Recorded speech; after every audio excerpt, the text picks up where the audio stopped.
êtes sur Radio Delta, la radio qui rayonne entre les oreilles.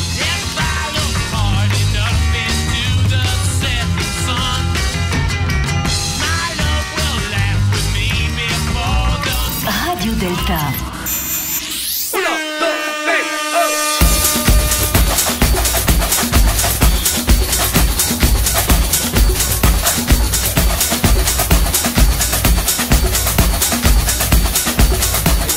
Vous êtes bien au carnaval ce soir, au carnaval de Radio Delta.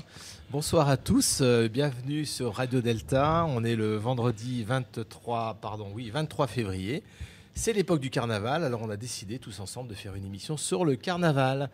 Et donc cette émission, c'est 1, 2, 3 Soleil. Et on est en direct ce soir, vendredi 23 février, de 20h à 22h. Alors le menu, on va parler de carnaval, ça je crois que je l'ai déjà dit. On va écouter Marie-Pascale qui va nous parler, elle va nous parler de carnaval, mais pas de franc-maçonnerie, hein. Non. De carnaval des femmes. Ouais. Oui, Les femmes de carnaval surtout. Ou les femmes de carnaval. Les femmes font du carnaval. On va écouter aussi Viviane qui va nous parler de déguisement, de Guise. Le duc de Guise aussi. Oui, pourquoi pas. Duc de Guise, déguisement. Guise, déguise, du guise. Jean-Laurent qui nous parlera de tablier. Oui, les tabliers qui sont, comme tout, de tout temps, les francs-maçons portent des tabliers. Alors nous verrons sur de tout temps. Alors le carnaval, c'est aussi ce qu'on appelle la fête à l'envers, hein. Chacun joue un rôle différent. On verra un petit peu le rapport avec la maçonnerie. Parce que le carnaval, quand on assiste à un carnaval ou qu'on voit des films ou des photos de carnaval, ce qui est surprenant, c'est le désordre. Or, la franc-maçonnerie est un ordre. On va voir s'il y a des liens entre ce désordre apparent qui cache en fait un ordre et la franc-maçonnerie qui est un ordre qui cache peut-être un désordre. Le carnaval, c'est un désordre très organisé. Absolument. Alors, on y va, carnaval.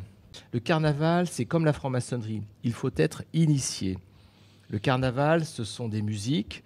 On va en écouter tout au long de cette émission. Ce sont surtout des chants. Quand je pense au carnaval de Dunkerque, ce sont des chants avec des paroles très précises, certes qui changent au fur et à mesure des modes et des temps, mais on reste toujours un peu dans le même registre. Ce sont des chants qui dérangent, qui ne veulent rien dire du tout. Des chants où toutes les femmes putent et où les hommes sont de pauvres victimes de ces femmes. Il y a du sexe, il y a du drôle et du sale, il y a du pipi, il y a du caca au carnaval de Dunkerque. Et comme ça, il faudra vous y faire. Et après tout, n'est-ce pas notre nature humaine qui s'exprime? Enfin, oserais-je dire, enfin, pour si peu de temps. Car le carnaval, c'est aussi une période. Promenez-vous, déguisez-vous, habillés en carnavaleux en dehors du carnaval et vous finirez à l'HP. Le carnaval, c'est aussi et surtout un rituel. Et c'est en cela, et on reviendra tout à l'heure quand je parlerai plus précisément du carnaval de Dunkerque, c'est un rituel et ça doit faire réfléchir les francs-maçons. Le carnaval, c'est une série de musiques, on l'a vu, mais c'est aussi une démarche, au sens, une série de pas bien précis qu'on fait sur une certaine musique. On ne fait pas n'importe quoi. D'ailleurs, quand on va au carnaval de Dunkerque, on repère tout de suite les touristes qui sont venus avec un tour opérateur. Et on repère évidemment les vrais, ceux qui font le carnaval depuis 30, 40, 50, voire plus d'années. Parce que au carnaval, c'est aussi des épreuves initiatiques. Ceux qui ont survécu au rigodon final du carnaval de Dunkerque peuvent en témoigner. Ah oui, j'y étais, j'ai fait un tour, même 2 tours autour du kiosque à musique. Mes pieds n'ont pas touché le sol. Je volais, j'ai cru mourir. Genre, je m'en souviens encore. J'ai un camarade, d'ailleurs un frère, qui est allé pour la première fois au carnaval de Dunkerque. Il est de Lons-le-Saunier, lui. Et donc évidemment, il ne connaissait pas ça. À Lons-le-Saunier, il fait froid l'hiver, hein, on ne fait pas de carnaval. Alors il est allé au carnaval, il m'a dit mais moi je pouvais pas tenir, c'est incroyable, j'ai cru que j'allais mourir. Et puis à un moment donné, j'ai sorti mon téléphone portable pour prendre une photo. On m'a dit ah surtout pas, malheureux, le téléphone portable il va voler avec la foule. Donc je l'ai vite rangé. Et puis il y a des hymnes et on va en écouter tout à l'heure. Il y a des hymnes dont la musique nous rappelleront les chants écossais dont les frères Kilté raffolent. Il y a l'hymne à Copinard, le tambour-major, qui est parti faire son carnaval dans les étoiles. Et puis il y a celui à Jean Bart, le corsaire de Louis XIV. Qui était un frère. Qui était un frère, Jean Bart. Et l'hymne qu'on chante à genoux, c'est-à-dire pendant le carnaval, à un moment donné, il y a l'hymne à Jean Bart et tout le monde se met à genoux, on se tient les mains. C'est assez incroyable comme émotion. On se met à genoux sur le sol en se tenant les mains et c'est une sorte de communion avec en ligne de mire la statue dont la chanson dit qu'elle est comme un autel. N'est-ce pas beau? Alors bien sûr, il y a la fête, il y a l'alcool, il y a les excès, mais il n'y a pas de violence au carnaval de Dunkerque, ou il n'y en a pas, ou peu. Enfin, tout dépend finalement du degré de violence de la société. Quand je pense au carnaval de Rio, tous les ans, il y a 10, quelques 20, morts. 30 morts. Bon. Mais la société brésilienne Ça va, est pas certainement beaucoup. plus Pas violente plus que dans la une nôtre. journée normale à Rio. Absolument. Comme si le carnaval était aussi une façon d'exprimer la violence qui est en nous et la violence sociale qui naît des différences entre les riches et les pauvres, entre le patron et l'ouvrier, entre les hommes et les femmes, entre les jeunes et les vieux. Et c'est toutes ces différences que le carnaval renverse pour un temps, le temps de la thérapie collective. Nous, Grande Loge féminine de France, on va parler des fêtes féminines. La fête de carnaval pour les blanchisseuses, qui s'organise à partir du XVIIIe siècle par la Corporation des blanchisseuses. C'était pas facile pour les femmes de se promener dans la rue. Il fallait qu'elles soient soit en corporation, soit au bras de leur mari ou de leur chaperon. Et cette corporation, à ce moment-là, était très importante. Il y avait beaucoup de métiers. On estime à peu près 55 000 de lavandières, des repasseuses, des apprêteuses de neuf, des batelières, des buandières. Il y avait quelques hommes, quelques buandiers. Et les femmes, elles ont décidé de faire la teuf toutes seules. Elles ont organisé leur carnaval ce jour-là, leur fête, leur cortège. Elles ont décidé d'élire des reines de carnaval. Donc ça s'est fait par quartier. D'abord, il y a eu les reines de Lavoir, les reines de Bateau-Lavoir. Et puis après ça, il y a eu la reine des reines. Et voilà, la super reine des blanchisseuses, elle était en tête du cortège. Et ça faisait une grande attraction pour la vie parisienne. Et puis, voilà, ça s'est un peu estompé. Il y a eu de la récupération. Les femmes, elles avaient tendance à un peu trop s'organiser, à réclamer des augmentations. Ça ne le faisait pas. Donc, voilà, récupération. Et puis, on a dit que finalement, c'était bien de mettre les femmes sur un cortège. Ça faisait un beau spectacle. Et peu à peu, ce cortège des reines a perdu de son ampleur. Après la guerre de 14-18, ça a été encore plus difficile à redémarrer. Et puis ça s'est arrêté dans les années 50. Il y a eu, mais vraiment, la transgression suprême. Il y a eu un homme élu, reine des blanchisseuses, et après ça, fini, plus de carnaval. Depuis une dizaine d'années, il y a une association de femmes qui s'appelle Cœur Sœur, qui ont repris le flambeau pour, sur Paris, faire défiler des cortèges féminins en hommage à leurs prédécesseurs qui défilaient dans Paris. Et là aussi, elle nous annonce un défilé pour le 11 mars. Philippe. Non, Philippe. La GLFF ne défilera pas cette année en robe noire avec le cortège des blanchisseuses dans Paris. Non. Moi, maman, je sors. Ma mère. Mais avec un pantalon vert, un pull rose et une veste jaune et des sous-vêtements panthères. Mais tu t'es cru à carnaval? Carnaval. Mais qu'est-ce que ça voulait dire? Alors, comme on l'a déjà dit, le nom de carnaval vient du latin carna, levare. Ça signifie enlever la viande, en référence à l'entrée en carême. Les fêtes carnavalesques existaient déjà dans l'Antiquité et au Moyen-Âge. Conféraient les Saturnales des anciens Romains, la fête de l'âne, la fête des fous, etc. Le carnaval fait timidement son apparition au XIIe siècle dans les pays chrétiens. Avant le mercredi des cendres, qui marque le début d'une période de 40 jours de jeûne, la population prend l'habitude de se grimer, de boire et de manger dans une ambiance festive. Cette tradition rappelle les fêtes antiques, puisque la tradition veut alors que les rôles soient inversés. Comme l'a dit Philippe, les rois deviennent les bouffons et inversement. Cette tradition s'affermit au XVe siècle et s'est perpétuée jusqu'à nos jours. Elle a donné naissance à des événements célèbres comme ceux qu'on a évoqués, le carnaval de Nice ou le fameux carnaval de Rio. Faire carnaval, c'est se désincarner. La chair quitte les os. Clin d'œil. Le carnaval... À la radio, ça se voit mal. Oui, le carnaval représente par analogie la période de divertissement en ce sens qu'elle divertit. Gilles a la technique qui me fait rire, moi qui ne ris jamais, mais c'est carnaval, j'ai le droit. Donc je disais, le carnaval représente par analogie la période de divertissement en ce sens qu'elle divertit, qu'elle détourne, distrait l'individu de ses préoccupations quotidiennes. C'est une forme de dépassement de la matière. Au jeûne et à l'abstinence de la période du carême s'oppose alors le carnaval. Pour ce faire, on revêt les habits d'un autre, on se déguise. Les enfants adorent se déguiser pour les anniversaires. On se déguise notamment pour Halloween, veille de la Toussaint et du jour des morts, pour Carnaval qui coïncide avec l'entrée du carême, période de pénitence qui dure pendant les 40 jours qui précèdent les Pâques. Et puisqu'elle tombe mercredi prochain, pour la fête juive de Pourim, on se déguise, qui commémore le salut des Juifs de l'Empire perse ayant échappé aux intentions destructrices d'Aman, le premier ministre du roi Assuérus. Le vil Aman. Le vil Aman. Et tout le monde se déguise. Le point commun entre ces circonstances, c'est l'événement tragique qu'on cherche à exorciser en se retirant symboliquement du dit événement, en se cachant, en célébrant la victoire de la vie sur la mort.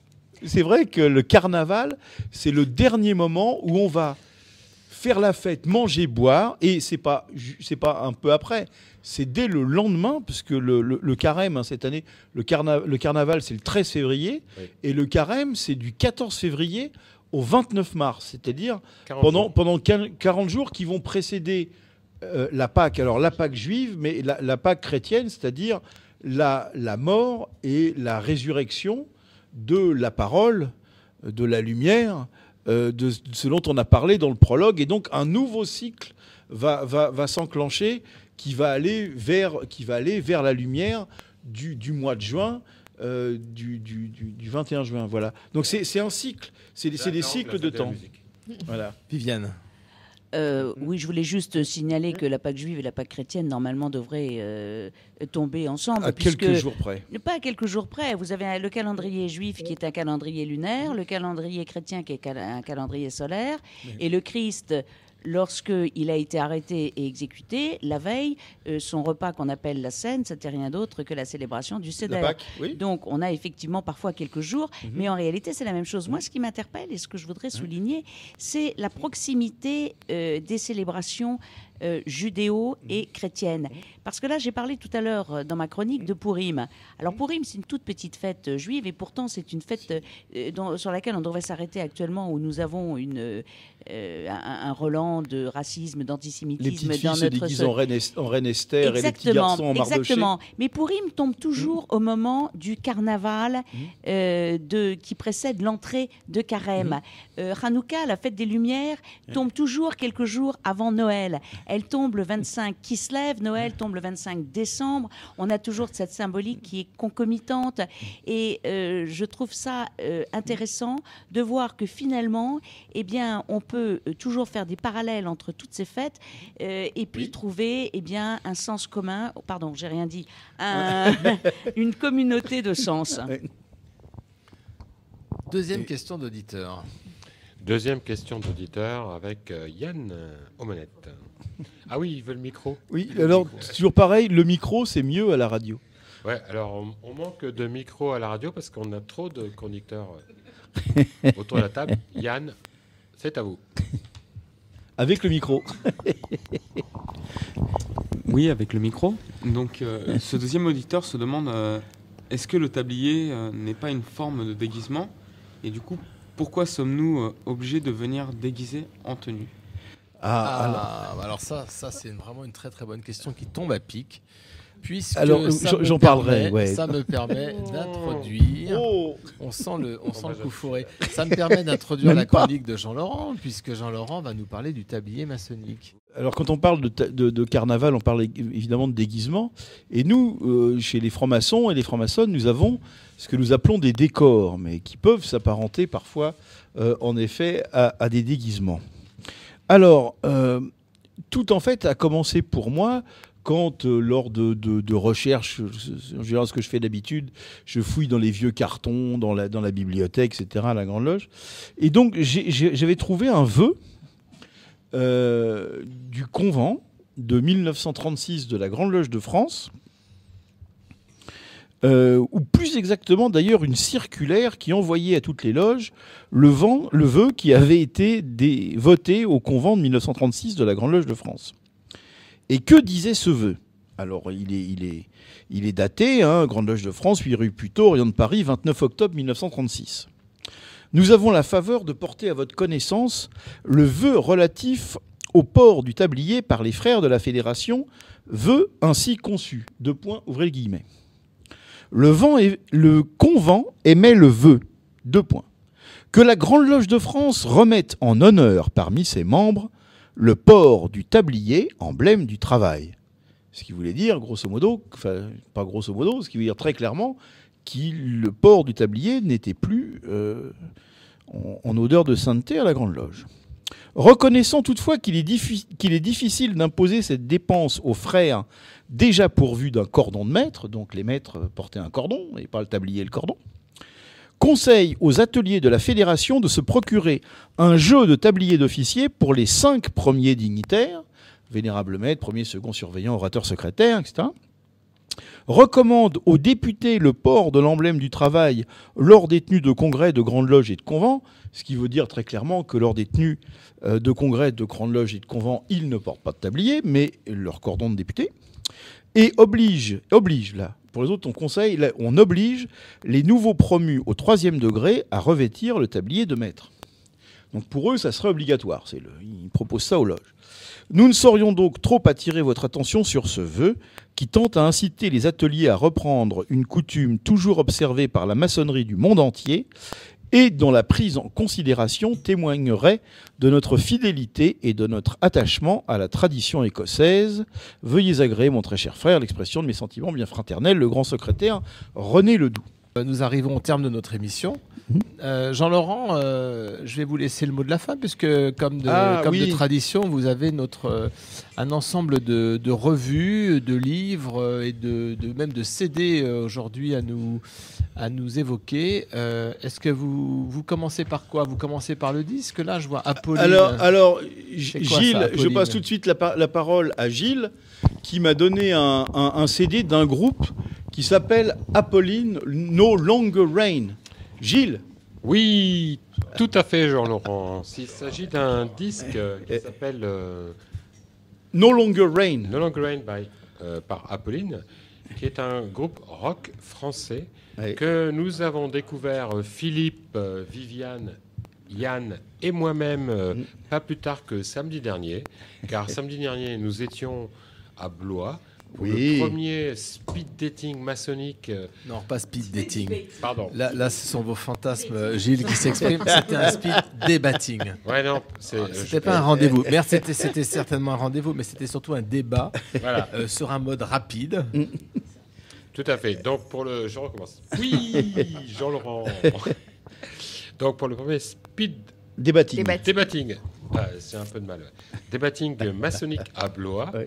Et qui était hyper intéressante, dont peut-être Viviane et Philippe vont nous dire 2 mots, parce que je crois qu'ils se sont littéralement éclatés samedi dernier.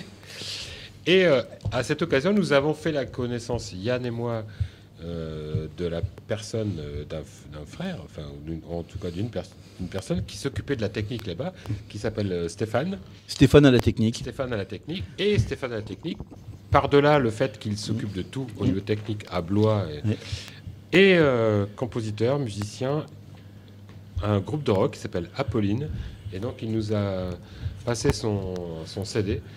Son CD plus son EP de 2018 que nous n'avons pas réussi à ouvrir. Donc, son CD qui s'appelle Apolline. No Longer Rain. Voilà. No Longer Rain. Et qui est top, quoi. Voilà. C'est du rock français. Alors, je ne sais pas si ça va beaucoup plaire à Stéphane, mais je l'ai écouté. Ça fait penser un peu à du Téléphone Revival, tendance à l'année 2018. C'est top. Jean-Laurent, quelques petites lectures qui me semblent intéressantes. Aux presses maçonniques, Voix d'initié, qui est la collection faite par les sœurs de la Grande Loge féminine de France, La différence et l'indifférence, des articles notamment de Corinne Drescher-Lenoir, de Noël Martin, préface Marie-Thérèse Besson, qui est la grande maîtresse de la Grande Loge féminine de France. Le dernier numéro d'Humanisme, la revue des francs-maçons du Grand Orient de France, avec un dossier notamment Savoir, culture, émancipation, hommage à Jean Zay. Voilà, un numéro intéressant. Je n'ai pas encore eu le temps de tout lire, mais les articles que j'ai lus, c'était vraiment pas mal. Comme d'habitude, Humanisme, c'est bien fait. Le tome 2 de la biographie de René Guénon par Slimane Reski. Ah, je crois que c'est par Jean-Laurent Turben. Non, par Slimane Reski, qui sera un triptyque. Donc après la biographie en elle-même, l'œuvre, le sens de la primordialité, c'est aux éditions Albourak. Je crois que Viviane l'a lu avec et a quelques mots à nous dire. Et je vous le recommande comme le premier tome. Et parfois, c'est difficile de lire des choses sur Guénon. Eh ben, Slimane Reski, il a ce talent de rendre ça compréhensible. Et après la biographie, vous avez l'œuvre de Guénon. Expliqué. Un livre aux éditions CEPA2S, collection de Midi, la collection de Midi, d'Alain Kéruel, de l'alchimie à la franc-maçonnerie. Donc pour ceux qui s'intéressent à la fois à l'alchimie et à la franc-maçonnerie, et vraiment c'est bien fait. Là aussi c'est à peu près compréhensible. Parfois c'est un peu abscon, mais là c'est plutôt bien fait. Voilà, je vous le recommande. Je rappelle d'ailleurs qu'à ce sujet que nous avons une émission 1, 2, 3 Soleil qui a été consacrée à l'alchimie, qui était la numéro 3. Oui. Et qu'on peut écouter en podcast sur le site. Exactement. Et nous y reviendrons certainement. Avec Jean-René Alvar.